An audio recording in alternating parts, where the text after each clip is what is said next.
C'est un objet de quelques millimètres de dimension et il contient en fait quasiment 10 milliards d'atomes de césium. La seconde est directement basée justement sur cette transition entre les deux niveaux énergétiques de l'état fondamental de cet atome de césium-133.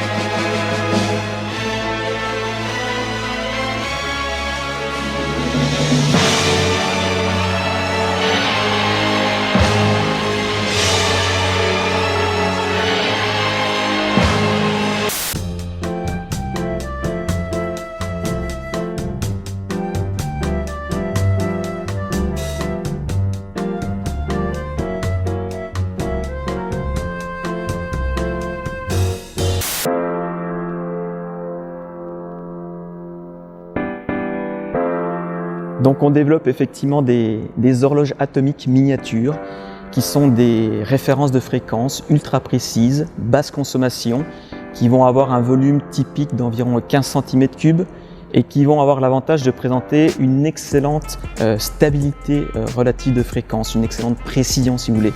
C'est une horloge qui va perdre typiquement environ 1 seconde tous les 3000 ans. Au cœur de cette horloge, en fait, on a une cellule qui est microfabriquée, qui consiste en un assemblage verre, silicium vert, dans laquelle on va venir enfermer, si vous voulez, une vapeur d'atomes de césium en agitation thermique. Et on va ensuite faire interagir en fait ces atomes dans cette cellule avec un champ optique laser qui va encore une fois porter les atomes dans un état quantique particulier. Et donc lorsqu'ils sont portés dans cet état quantique particulier, on va être capable simplement de venir détecter en sortie de cette cellule une légère augmentation de la puissance lumineuse transmise à travers la cellule.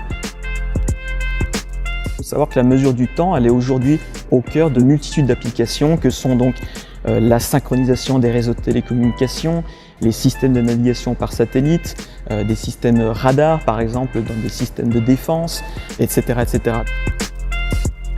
Cette technologie d'horloge atomique miniature est en effet en quelque sorte une sorte d'aboutissement puisqu'elle est le fruit de quasiment 15 années de recherche qui va être, nous l'espérons, prochainement commercialisée.